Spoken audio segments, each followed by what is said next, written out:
Gao insécurité ko on y message dans mes réseaux sociaux sans fait et donc au cas les kuma M5RFP tola atara ka déclaration que comme aller boire M5RFP là elle était porte-parole et tout bini na ka kuma kono ay fendo fo insécurité quand o chien mais atlala ka kuma tien akoko ulube ou ka indépendance ta ulube ninke ou be armée que adonata boratan. Donc, à kuma yi ama teme an jimistra fait donc anya nini kase gao ala ya ke anisa ba berna parce que le ministre de la refondation il allait tout quand kata gao ka cadre stratégique de la refondation de l'état ko o seben yira gao kaula o sen fait antara ñon fait pour qu'on se ka don hakika yere la munde be ka ke gao anye mɔgɔ minnu kunbɛ su ni tile waati bɛɛ fɛn min bɔra la c'est que gawokaw y'a yira k'a fɔ ko insécurité o ye insécurité dan ye ne yɛrɛ a ma se mɔgɔ ka fɛn wɛrɛ fɔ ɲɛna mais tiɲɛ ye min ye i ka mɔgɔw ɲininka sinon n yɛrɛ bɛ yɛrɛ t'a dɔn parce que ne taara Gawo ma se ka si n ka so ne se ma se hali n ka so da la donc faut que mɔgɔw ko faamu gawokaw ka insécurité ko ye insécurité ko dan ye ko Gawo lamininen don bi ni dunanw de mɔgɔ minnu bɔra Menaka fan fɛ ka na minnu bɔra Ansongo fan fɛ ka na minnu bɔra yɔrɔ wɛrɛw la ka na u kɛn bɛ ka Gawo lamini et a caman bɛ yen marifa b'u bolo fana a caman bɛ yen marifa b'u bolo maintenant gawokaw ko ko olu ka insécurité a jubaju yɛrɛ o ye mouvement armé o de ye mouvement minnu dɔw ko ko ye accord d'Alger signé a insécurité jubaju ye olu yɛrɛ de ye insécurité ju fana ye fɛn wɛrɛ ye parce que olu gawokaw tɛ se ka kuma autorité u fɛ tuguni parce que n'a kɛra gendarmerie ou bien police i bɛ mɔgɔ minɛ ka taa d'u ma don tile kelen tile fila kɔfɛ u b'a bila après a tigi yɛrɛ bɛ segin ka na minnu y'a minɛ n'a m'u faga a b'u jogin donc a kɛra siɲɛ kelen tɛ siɲɛ fila tɛ o de kama gawokaw yɛrɛ y'u yɛrɛ minɛ ka collaborer ni an ka finitigiw ye donc o fana ye insécurité tɔ bɛɛ juguya donc n'an b'a kɛ cogo min sisan faamaw de kan ka dɔn u bɛ se ka min kɛ pour que ka Gawo renforcer ne kɔni bɛ min f'u ɲɛna gawokaw ko ko olu bɛ maliko de la un Mali un et indivisible olu tɛ fɛn wɛrɛ la mɔgɔ ye maa min ye fɛn wɛrɛ fɔ min tɛ nin ye a tigi y'a ta de fɔ o y'a kungo ye et u ye laɲini dɔw kɛ pour que insécurité ko in fɛrɛ ka se ka sɔrɔ a la u ko ka milice ninnu bɛɛ désarmer ka marifa minɛ milice ninnu bɛɛ la a bɛɛ a kɔrɔbɔrɔ milice tɛ o arabe milice tɛ a tamasɛki milice tɛ a fɛn wɛrɛ ko ka marifa minɛ miliciw bɛɛ de la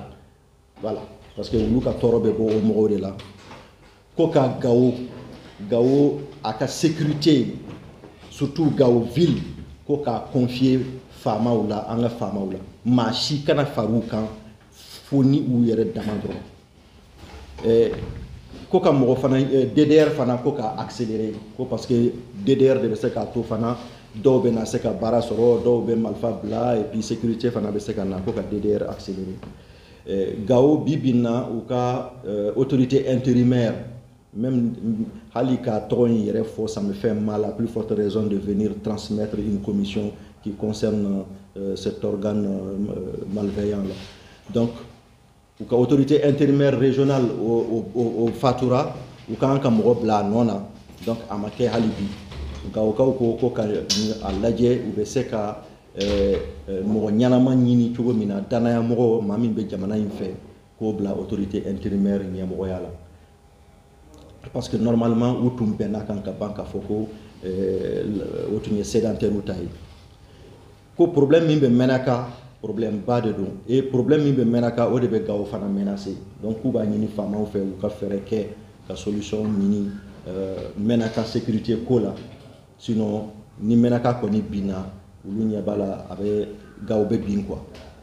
mais ne bɛ min fɔ an ka autorités ɲɛna u ka da la k'a fɔ ko à chaque fois que au sud régime ninnu binna ou bien problème ba sera sud la c'est que a wulila nord de la fɔlɔ donc u ka nin fɛn ninnu kunbɛn an ye fɛnw mɛn ne yɛrɛ tɛ se k'a fɔ o de kama da tɛna don a la bi parce que n b'a dɔn a bɛ taa fɔ yɔrɔ wɛrɛ a information dɔw don a tɛ se ka fɔ yan mais a bɛ na fɔ yɔrɔ wɛrɛ pour que faamaw k'a dɔn min bɛ yen. La situation est très grave à Gao. Maintenant, mini M5 RFP et Gao, vraiment M5 RFP Gao ou Kakene, tout là. On a vu les jeunes chauffer jusqu'à 3 h du matin, ils étaient près d'une trentaine. Chauffer là à 3 h du matin parce que Antoumbe Kamoro rencontré ensemble depuis vers 19 h, il faut 3 h du matin pour qu'on vous rencontre. Agni Mousso rencontré, Tchéo rencontré, et puis les jeunes, donc les M5 RFP, ils sont là, ils sont debout, ils sont avec la transition, il n'y a aucun souci. Il n'y a aucun souci. Mais là, nous connaissons bouffé, il y a communiqué que Tchéo allez porte-parole, donc il y a Kokari, et puis ils sont avec le Mali. Mais oui, là, il y a ou koko ka fere nini Gao réseau ko bibina vraiment a kuma te se ka fo kito Gao kono au bébé Gao kono pour communiquer c'est un problème, internet c'est un problème, donc ulu be min fo hali ulu ka se ka postuler barako ni appel d'offre ni fait on a ou te se ka ke parce que connexion te Gao et vraiment o be ulu toro kosobe ko ka solution ke pour que ka se ka bara nini ka di Gao genouma. Et où est d'autres tafo, où est au baraka bola ko parce que munu tumbe ka baraka ka koro barkanna barkan ganin ko fait au bogo tora ou yere mais ulu ye kulu do créer ou kulu in kono ou be ka nyogon son hakli pour que vous kana seka taw yere di mo vraiment mimbe seka wili jamana in contrôle la kuna funi nyanama mimbe ni yoro ina c'est que ou ya fa nyana ko kulu yere to barkan kono ulu bora kalama ka foko barkan tumbe ka mo sara ulu la pour que u ka se ka wili anga jamana koso donc fama on be se ka gerula ka donc fo nous yemi fo ni tinya donc bien ni kalondo donc obe fama on bolo donc ni tunye il y a les lycées privés aussi gauka ko surtout les jeunes M5 là ko lycée privé mugani woro de be ka soro lycée public kelendron de be donc wari dunte ulu bolo kata kalanke lycée privé ni fait on a do kama ko état ko ni mo ko baw yere de académie mo yere ya fo ko état be 600 millions keme woro abode do lycée privé nuna sans kono notum farala ngon ka lycée do jo gawo peut-être quand me lycée mo kan soro 600 mimbe public donc o e problème baw ye munun kan ka régler jona au bolen ko anya ye fana ka foko do ye cadre stratégique de la concertation de concertation à Gao donc ko ye gafé do bo anyo gafé ye à trois ko proposition des responsables de la région de Gao sur la situation d'insécurité à rapport Fléni bon problème yere mini c'est que munu ye rapport ni seben où il y a le 9 au date de Beninkam le 9 mais nous tara mission là où sera Gao le 11 ta don na wenga kuma fam gafe koni gafe yere bora sani mo kata kuma gafe bora Bamako ya sani mo kata kuma et utara kuma Gao kaw de togola anna mo kelun tumbe Gao amma don una na femi kama donc an ga ɲɔgɔn ɲininka ni bɛ mɔgɔ bila ka taa ci la i k'a dɔn i bɛ maa min ci i b'a ci cogo di ko réconciliation ne ko maa min ko problème bɛ Gao ethnies ni ɲɔgɔn cɛ a tigi ye galon tigɛ problème de réconciliation foyi tɛ Gao mauvaise gestion de la situation de Gao o de bɛ yen mauvaise gestion de l'insécurité à Gao o de bɛ yen sinon problème foyi tɛ yen mɔgɔ ethnies ni ɲɔgɔn cɛ Gao ye nɔ il faut que mɔgɔw ko faamu mais min digira an na a ka fɔ nin gafe in kɔnɔ ko olu Gaokaw ko faama ani mouvement armé ninnu ka Gao sécuriser ça c'est faux c'est archi faux an t'a fɛ maa si ka Gao sécuriser an bɛ fɛ faamaw de ka Gao sécuriser parce que an ye mɔgɔ minnu rencontré n y'a fɔ aw ɲɛna sisan a bɛɛ ko ko olu ka insécurité a bɛɛ bɛ ka bɔ mouvement armé de la